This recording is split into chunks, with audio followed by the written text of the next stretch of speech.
나라는 줄어드는데, 민족은 줄어드는데 교회는 미래가 어떻게 될 것인가? 우리의 검토할 부분은 이 부분이죠. 한국의 보도 매체 중에 아이굿뉴스라는 인터넷 뉴스 매체가 어제 올라온 기사의 타이틀이 무엇인지 아십니까? 통합장로교회 충격 예측, 2030년에 주일학교가 90%가 사라질 수 있다는 것이죠. 한국은 큰 장로교회 2개 교단이 있는데, 이제 장신대학을 중심으로 하는 통합 측, 그리고 총신대학을 중심으로 하는 합동 측 총회가 있습니다. 이 교회가 통합 측은 9,421개, 목사가 21만 4,400명, 이 합동 측은 통합 측보다 많아요. 11,686개 교회가 있고 25,477명의 목사가 있는데, 이 교인들을 보면 한 교단 230명, 통합 측은 합동 측은 250명, 250만 명.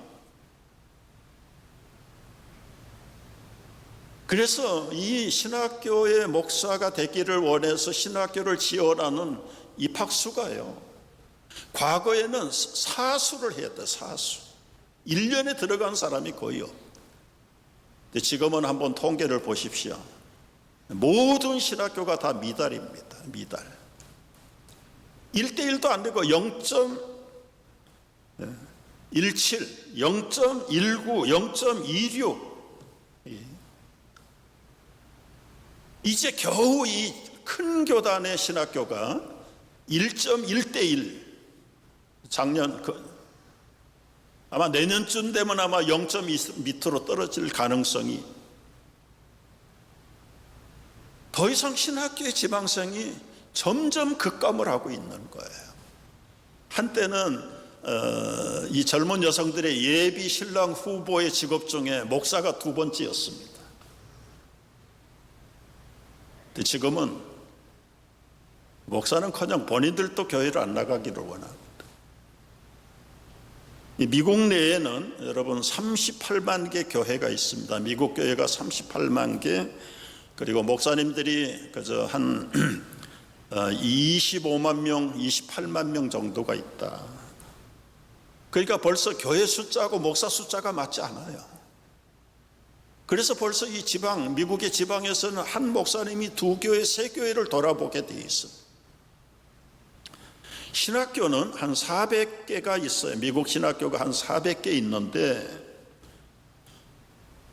이 400개 신학교가 매년 지망생이 줄어들고 있는 거예요.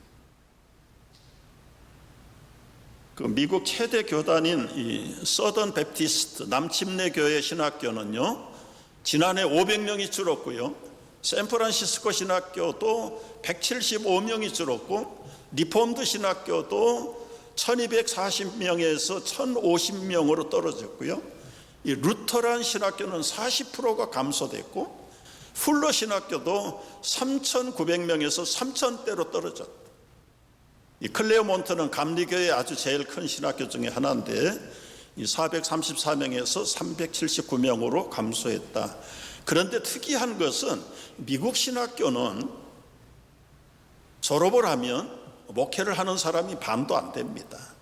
원래 신학교 갈 때 동기가 자기 영성을 위해서 한번 공부를 해보고 싶어서 간 사람들이에요.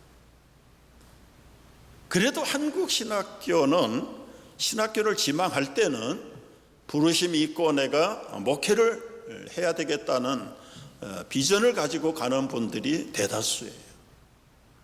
그래서 이 신학교 졸업생 한 사람은 앞으로 3년, 4년, 5년 후에는 교회 하나가 생기는 겁니다. 그러니까 신학생이 100명이면 앞으로 100개 교회가 생기는 것이고, 500명이면 500개가 생기는데 0점 몇이면 점점 줄어드는 것이죠. 교회마다, 우리 교회를 비롯해서 신학교 재학생 전도사들을 찾는 지가 벌써 1년, 2년이 됐는데도 못 찾고 있잖아요. 영어권 목사님들은 이 한국 교회에 오기를 싫어해요. 그건 가정에서 이 세대 차이 때문에도 있지만은 미국 교단은 목사님들에 대한 이 후생 재정적인 서포트가 좀 빵빵합니다. 빵빵해요. 근데 한국 교회는 목사님들의 은퇴 이후에 아무런 플랜이 없어요. 지역 교회가 작으니까 다 서포트를 못 해요. 그러니까 젊은이들이 어느 교단을 택할 것일까? 자연히 노후 대책을 해주는 미국 교단으로 갔죠. 그러면 이제 우리 주일학교 지도자가 없다. 앞으로 우리 이엠 목사님도 지금 벌써 10개월이 되도록 기다리고 찾고 있는 중에 있잖아요. 만약에 우리 신학생 전도사님들이 교회에 안 온다, 없다, 확률적으로 없어요. 신학생이 많아야 이 교회도 가고 저 교회도 가는데 절대수가 모자라는데 우리 차례까지 안 온단 말이죠. 그러면 이제 어떻게 해야 됩니까? 어떻게 해야 됩니까? 여러분, 이게 담임 목사 혼자 고민할 문제가 아니에요. 우리 부목사님, 전도사님들이 고민한 문제가 아니라 우리 자녀를 가진 엄마 아빠들이, 손자 손녀를 가진 할머니 할아버지들이 여러분 자녀들의 문제고 여러분 가정의 문제고 여러분의 앞으로의 가문의 대를 이어갈 수 있는가 없는가가 문제란 말이죠. 그래서 오늘 이 성경의 원리를 통해서 우리가 당면하고 있는 이런 문제들을 어떻게 풀어야 될 것인가를 함께 나누려고 하는 것입니다. 여러분, 성경의 기본적인 자녀 교육의 원리는 기본적으로 전도사에게 맡겨라, 신학생에게 맡겨라, 목사에게 맡겨라가 아닙니다. 구약 성경부터 시작해서 신약 성경까지 아비들아, 어미들아, 너희 자녀를 노엽게 하지 말고 주의 교훈과 교양으로 가르치라. 이게 부모로서 자녀 교육의 기본적인 하나님의 명령입니다. 명령. 구약시대도 랍비들이 있었지요. 제사장이 있었습니다. 그러나 자녀들을 제사장에게 맡기지 않았어요. 랍비들에게 보내지 않았습니다. 집안에서 아침 저녁으로 아버지들이 자녀들을 그 가정의 제사장 대리로 하나님 대신으로 세우신 영적인 제사장의 권위를 가지고 구약에서는 율법을 가르쳤고 토라를 가르치고, 토라가 무엇입니까? 모세 오경, 그리고 선지서를 가르치고 구약 전체를 아비들이 가르쳤어. 아비들이. 그런 신약시대 원리가 지금 바울을 통해서 이어가고 있는데 오늘 우리의 현실은 어떻습니까? 여러분, 교육의 중요성을 모르는 사람 한 사람도 없어요. 특별히 어린 자녀들의 조기 교육이 얼마나 중요한가, 그거는 여러분이 더 잘 알고 계세요. 아이들이 한 생명이 태어나면 그 아이들은 육체도 그렇고 정신도 그렇고 지성과 감성과 의지가 백지로 태어나는 거예요. 정확하게 말하면 벌써 DNA 속에다 각인돼서 나온다고 말합니다. 그러나 일단은 객관적으로 볼 때는 아주 깨끗한 백지로 태어나요. 그래서 2살 될 때까지 거의 100% 접촉하는 사람이 엄마예요. 아빠는 뭐 조금 접촉을 하지만은 10개월 동안 몸에 담고 있다가 2살 때까지 품에 안아서 젖을 물리고 양육을 하는 첫 번째 사람이 엄마입니다. 엄마. 그래서 이 육아학자들은 이미 2살이면 늦다. 그러니까 2살 전에 이 아이들의 기억력, 지성, 감성, 이 의지, 그것이 벌써 50%가 다 결정된다는 거예요. 유아원 보낼 나이도 아닙니다. 동네 아이들 만나지도 않습니다. 외출도 안 합니다. 전적으로 100%. 그 어린 깨끗한 백지 같은 갓난아이 신생아의 그 영혼 속에 무엇을 컬러링할 것인가, 어떤 색깔을 칠할 것인가, 어떤 기억을 남길 것인가, 그것이 평생을 좌우한다는 거예요. 어린이 교육 통계를 보면 예수 믿어 구원받은 사람들의 성인들 85%가 16세 이전에 예수 믿고 구원받은 사람, 35%는 30살, 40살, 50살에 예수 믿는 사람들은 아주 극소수에 들어가는 겁니다. 여러분, 어린 시절을 그냥 보내고 나이가 들어서 예수 믿었다는 것, 이건 어떤 면에서는 로또에 당첨된 것과 같은 확률로 여러분이 여기 있다는 사실을 알고 감사해야 돼. 감사할 뿐만 아니라 이제라도 그 젊을 때에 아빠 노릇 못한 것, 영적인 제사장 노릇 못했던 것, 우리 자녀들 다 성장해버렸지요. 손자라도 손녀라도 이제라도 그 아들 딸들이 제사장 노릇 못 배우고 성경을 배우지 못한 게 우리 가정의 현실이에요. 그 아이들을 주일학교 댕겼을 겁니다. 그런데도 주일학교 때 믿음을 확실하게 심어주지 않아서 고등학교 졸업하고 대학 가면 85%가 교회를 떠나. 이민교회도 예외가 아닙니다. 예외가 아니에요. 그러면 그 문제가 뭐가 원인이냐? 교회 교육도 문제고 가정교육이 부재 현상입니다. 산업시대가 되면서 아버지들의 기능은 월급 봉투 갖다 주는 기계. 한국이 참 개발 도상에 있을 때에 자녀들이 아버지 얼굴을 못 봤습니다. 암만 기다려도 밤 10시, 11시, 12시가 돼도 안 들어와요. 아빠. 아침에 학교 가려고 깨보면 벌써 아빠는 잠자고 출근해버렸어요. 주일이라고 그 아빠가 집에 있습니까? 사업상, 교제상, 취미상 골프하러 가고 낚시하러 가고 등산하러 가고 온전히 자녀들은 엄마 몫이에요. 엄마 몫. 근데 이제 엄마도 지쳤잖아. 지금 한국의 강남 학군에서 유행하는 유머가 벌써 오래전에 이런 거 있어요. 자녀들 인류대학 보내는 비결. 첫째는 엄마의 정보력, 두 번째는 할아버지의 지갑. 아빠 월급 가지고는 과외비를 못 당하는 거예요. 할아버지한테 받아야 된대. 세 번째는 아빠의 무능. 아빠는 인포메이션이라고 가지고 오면 다 틀린 거예요. 그러니까 차라리 무관심.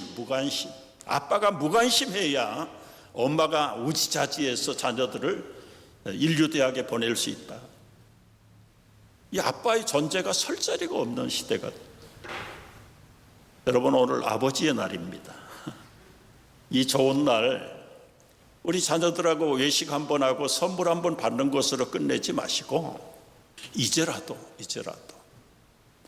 우리 앞에 당면한 이 문제를 좀 새롭게 믿음으로 성경적으로 풀어보자는 거예요. 여러분, 제가 잘 가끔 강조하지만 우리 교회가 교회 교육을 강조해야 될 이유 가운데 하나. 그러나 교회 교육도 모자라다. 여러분, 우리 자녀들 한번 보십시다. 일주일 내내 퍼블릭 스쿨에 월요일부터 금요일까지 35시간, 많으면 40시간. 우리 자녀들이 지금 퍼블릭 스쿨에 가서 일주일에 35시간을 집중적으로 교육받아요. 그들을 책임지는 교사들이 영적으로 어떤 사람입니까? 하나님의 자녀입니까? 사탄의 자녀입니까? 동성화가 합법되면서부터 레스비안 내지는 동성애자들이 대부분이라고.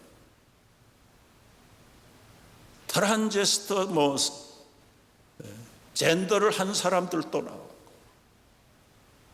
그런 신앙이 없는 교사들에게서 일주일 내내 35시간 이상을 아침부터 점심 먹고 나서 훈련을 받아요. 그걸 몇 년 받습니까? 초등학교, 중학교, 고등학교까지 받는 거예요. 교회에서는 몇 번 교육합니까? 주일날 1시간, 길면 1시간 반. 소수가 금요일날 유스그룹에 나오거나 아니면 어하나에 나와서 훈련을 받아요. 자, 객관적으로 35대 1시간 반. 이게 게임이 결과는 어떻게 될까요? 가정에서는 nothing. 구약에서 아비들아 어미들아 가르치라고 그랬는데 그걸 아빠들이 일하느라고 자식들 먹여 살린다는 명분으로 신앙교육, 영성교육 제로. 오히려 아버지마저 영적으로 깡통이 돼 가시는 분인데 어떻게 자녀들에게 시간도 없고 마음도 없고 실력도 없고 영성도 없고, 그래서 대리만족하는 게 끌어다가 주일학교에 집어넣는 겁니다.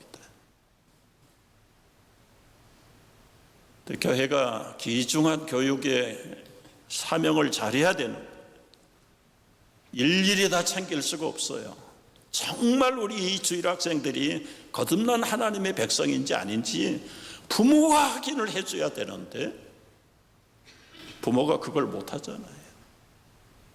억지로 주일날 끌어다가 집어넣고 대학을 가면서부터는 후리, 그 엄마 아빠의 끌려감이 더 이상 존재하지 않아. 그런 자녀들이 어떻게 자기 믿음을 지키겠습니까?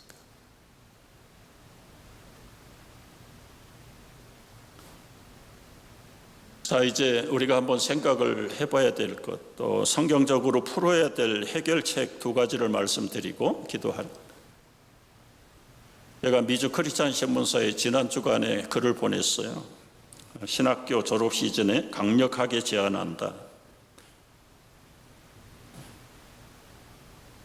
말씀드린 대로 신학교 졸업생은 어떤 면에서는 교회 지도자, 미래 교회 지도자들이 이거를 지역교회가 엄선해야 됩니다. 취미 삼아서 가는 사람들은 목회를 안 할 것이고 자기 신앙의 유익을 위해서 가긴 하겠지만 정말 우리가 신학교에 목사 후보생들을 추천해서 보내야 되는데 교회가 그걸 안 한단 말이에요. 여러분, 그냥 사업이나 복받게 만들고 직장생활이나 잘할 수 있도록 축복기도 해주는 목회가 대부분이지, 이 중에서 목사의 제자를 만들고 우리 교회의 앞으로 주님의 종을 길러내야 되겠다는 의식이 없어요. 여러분 마음조차도 없고. 그리고는 모든 교회가 신학생 한 사람들을 배출하지도 않고 신학교 졸업생을 기다리고 찾고 있단 말이죠. 씨를 뿌리지도 않고 열매를 거두려고 하는 겁니다. 심지도 않고 거두려고 하는 것은 도적의 심보라고 그랬어요. 그래서 우리 각 총회 교단에 이런 제안을 한 겁니다. 우리 교회를 비롯해서 모든 교회가 2세들 지도자가 없는 상황에서 신학교 다니고 졸업한 전도사들을 구하려고 찾지 말고, 이제는 찾아도 로또가 이루어질 확률보다 없는 확률인데 우리는 어떻게 해야 되냐? 각 교회가 목사 후보생을 배출을 해야죠. 정말 우리 교회에서 믿음 좋은 분들을 잘 추천해가지고 신학교 보내서 장학금도 주고 등록금도 주고, 앞으로 제가 이렇게 해보니까 2년에 3년에 한 번씩은 우리 신학교 젊은이들을 보냈어요. 그분들 졸업하면 우리 교회 안 돌아옵니다. 뭐 돌아오는 게 목적이 아니잖아요. 우리 교회에서 추천해서 신학교를 졸업하면 다른 교회라도 가겠죠. 그런데 우리 총회 산하에 한 600교회라고 계산을 해서 3분의 1씩 200교회가 2, 3년에 한 번이라도 한 사람이라도 정말 신실한 신학생 후보생들을 배출을 하면 앞으로 5년, 6년이면 500명 이상의 신학생이 나오고. 근데 문제는 무엇입니까? 교회도 그 일을 힘쓰지 않고 심지어 우리 부모들조차도, 우리 장로님, 권사님 아들, 딸들조차도 컨퍼런스에 가서 은혜 받고 내가 선교사 되겠습니다. 야, 이놈아, 얼마나 고생이 심한 줄 알아? 안 돼. 장로님, 권사님들이 자기 딸들, 아들, 딸들은 선교사 막아. 다른 사람이 가기를 기대야. 여러분, 이런 풍토가 벌써 30년, 40년 됐어요, 한국교회. 80년, 70년대만 해도 1년에 한 5번씩 우리 젊은이들 그 선교대회, 전도대회, 영성대회가 수천 명씩 모였습니다. 많은 데는 미국 교회 같은 데는 20만 명씩 모였어요. 20만 명씩. 프라미스 키퍼라는 거 여러분 기억하십니까? 그 성인 남자들만 모여서 미국과 하나님의 나라를 위해서 기도하고, 그게 다 사라져버리고. 그런 큰 선교대에 가가지고 은혜 받고 티네이저들, 젊은이들, 20대 전후의 대학생들이 내 남은 생애를 복음을 위해서 바치겠습니다. 한 크루세이드를 하면은 500명, 1000명씩 결신자가 나옵니다. 헌신자가 나와요. 근데 집에 가면 그 아버지 장로 권사님이 절대로 내 눈에 흙이 들어올 때까지는 안 됐다. 그리고 다른 집에 아이가 가기를 원해. 여러분, 똑똑하고 공부 잘하면 목사 만들어야지, 신학교 보내야지, 아이비리그 보내가지고 좋은 직장, 좋은 수입만 얻어가지고 그들의 영성이 어떻게 되든지 그 가문의 믿음의 대가 끊어지든 말든 관계가 없어요. 이게 오늘 우리의 당면한 문제, 심각한 문제입니다. 그래서 우리 교회가 계속해서 여러분 기도하셔야 돼요. 우리의 지금 젊은이들 가운데 앞으로 주님의 복음을 위해서 헌신할 수 있는 예비 일꾼들을, 후보자들을 격려하고 집중적으로 길러내야 됩니다. 길러내. 그거보다도 중요한 것은 이제 우리 가정의 제사장의 역할, 기능을 회복해야 돼요. 여러분이 방학이 시작이 됩니다. 방학이 시작이 되면 여름방학 길기도 하죠. 뭘 할 겁니까? 우리 교회가 이곳에 이사 오기 전부터 준비해온 1:1 양육이 이제는 여름방학 때 피크를 이루어야 돼. 피크를 이루어야 돼. 건물 지어놓고 여러분, 건물이 우리에게 무엇을 가져다 줄 것입니까? 여러분의 가정이 교회고 여러분의 부모가 영적인 제사장이 돼야 돼. 하나님이 여러분 가정의 자녀들을 하나님의 자녀로 대리해서 양육하도록 맡겼는데 이 영적인 직무유기를 해서는 안 될 것이죠. 그래서 다시 한번 여러분, 훈련을 받으신 우리 부모들 1:1 제자 양육 훈련을 계속하십시오. 한두 번 하고 끝난 분들 다시 하세요. 다시. 주님 오시는 날까지 계속해서 대를 이어가야 돼요. 잉글리시 텍스트도 있어요. 우리 몇 가정에서는 방학 때마다 자기 자녀들에게 1:1 양육을 엄마가 아빠가 가르쳐요.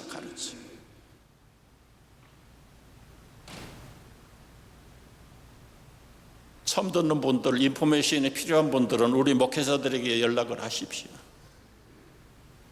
이미 훈련을 받고 1번, 2번, 3번 하고 끝난 분들이 아마 3번까지가 제일 많이 한 것 같아요. 거기서 졸업이 없습니다, 여러분. 오늘 말씀을 보십시오.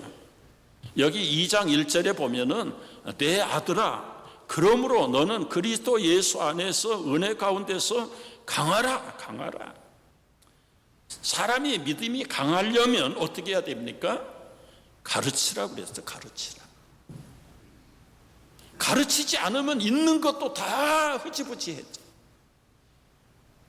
그래서 우리 교회 비전의 모토 가운데 하나가 알찬 교육이잖아요. 알찬 교육. 가르치든지 배우든지, 가르칠 수 없으면 다시 배우고, 배우기 싫으면 가르쳐야 돼. 이거는 서로 쌍방교통이 이루어져야 되는 겁니다. 가르치는 것이 배우는 것이다. 영어로 말이 있잖아요. Teaching is learning.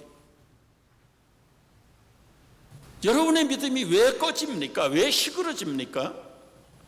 가르치지 않기 때문에 준비가 없고 각성이 없고, 책임이라도 맡으면 여러분 한 번이라도 성경을 더 보고 기도하고 연구하고 어떻게 도울까? 어떻게 가르칠까? 사실은 가르치는 게 아니라 내가 성장하는 겁니다. 내가 성장. 우리가 이 여름방학을 이용해서 우리 나이 드신 어르신들, 제가 아마 직설적으로 여러분을 권면하고 싶어요. 가진 게 시간밖에 없지 않습니까? 그 시간 가는 게 한탄하잖아요. 할 일이 없으셔가지고요.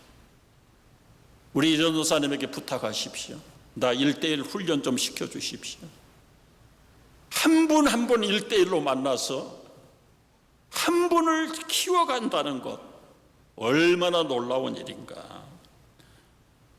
여러분, 좀 오래된 얘기인데요, 한국의 역사를 바꾼 이야기를, 저 전라도 신안군 그 섬이 목포 앞바다에 1,004개가 있답니다. 1,004개.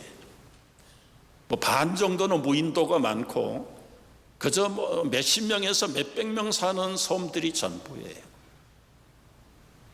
그런데 그 섬에 17세 된 새댁이 시집을 갔어요. 신랑은 벌써 내연의 관계가 있어. 자기 마음에 첫날 밤에 보더니 마음에 안 들어서 그 다음부터는 얼굴을 안 보고 딴 집 살림 차려. 그래도 명색이 혼례식을 올렸기 때문에 17세 이 새댁이 신랑도 없는 시부모를 모시고 살아요. 얼마나 앞날이 캄캄했을까요? 도저히 인생이 앞이 보이지 않고 비관만 들다가 죽을까 살까 정말 생사를 오락가락 하다가 예수 복음을 듣고 이분이 변했어요. 20살에 그 전라도 신안군 이름도 없는 섬에서 서울로 올라갑니다. 올라가서 성경을 배우려고, 성경을 배우고 그리고 결단하고 자기 고향으로 돌아가. 그 모든 섬을 댕기면서 자기가 배운 복음을 가르치기죠.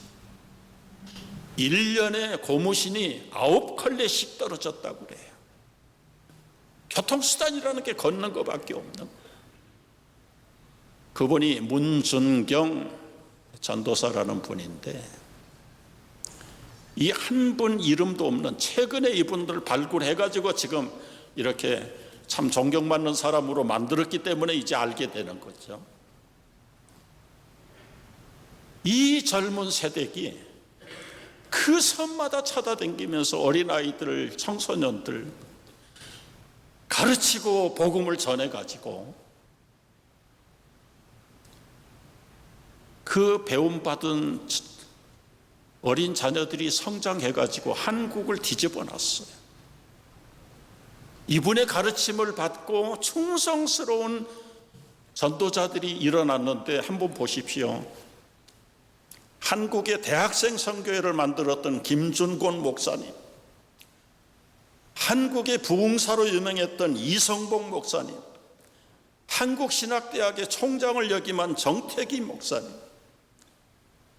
한국 성결교회 대부로 알려진 이만신 목사님, 이 외에도 15명 정도의 기라성 같은 인물들이 이름 없는 전도 부인을 통해서, 특별히 김중곤 목사님 보십시오. 한국이 어렵고 배고프고 힘든 상황에서 대학생들에게 그리스도의 복음을 전하기 시작해서 모든 한국에 있는 대학에 대학생 선교회를 만들고, 그 대학생들 가슴마다 그리스도의 피 묻은 복음을 심어가지고 우리만 구원받을 것이 아니라 우리 3천만 교회의 가슴에 그리스도의 푸른 계절이 오게 하자. 도시를 비롯해서 두메 산골까지 다 보내가지고 복음을 전하기 위해서 1973년도에 여의도 민족 복음화 운동을 일으킨 분이 바로 이 김중곤 목사님. 그 김중곤 목사님 뒤에는 이름도 없는 문준경이라고 하는 그야말로 인생의 불행한 시골의 안악이었죠. 이분은 공산당이 나중에 한국전쟁 때 들어와 가지고 총살을 해요. 씨암탉처럼 새끼를 많이 깎고만. 온 동네가 다 그리스도인들이에요. 섬마다, 거기는 불교도 들어갈 수도 없고 천주교도 들어갈 수도 없고 온전히 섬마다 그 천사의 섬을 만들어버렸. 인민군들이 후퇴하면서 너무 예수를 많이 퍼뜨렸다고 해서 총살을 시켰다. 총살을. 여러분, 한 사람의 가르침. 오늘 말씀 보십시오. 내 아들아, 내 아들아. 바울은 여러분 결혼하지 않았어요. 육신적으로 그 찬란한 자기들의 가문의 전통이 바울로서 끝났습니다. 대를 끊어버린 거예요. 그리고 영적인 대를 이어서 영적인 아들을 낳았어요. 영적인 아들. 그 아들이 디모데죠. 그 디모데를 향해서 내 아들아, 그러므로 너는 그리스도 예수 안에 있는 은혜 가운데서 강하라, 강하라. 강하기 위해서는 가르쳐야 된다, 가르쳐야 된다. 여러분, 인풋만 있고 아웃풋이 없으면 썩어요, 썩어. 네? 물이 들어와서 호수에 잠겨 있고 밖으로 내보내지 않으면 이스라엘은 사해처럼 돼요. 그러나 갈릴리 호수는 들어온 대로 흘려보내기 때문에 늘 생명이 싱싱하게 뛰어.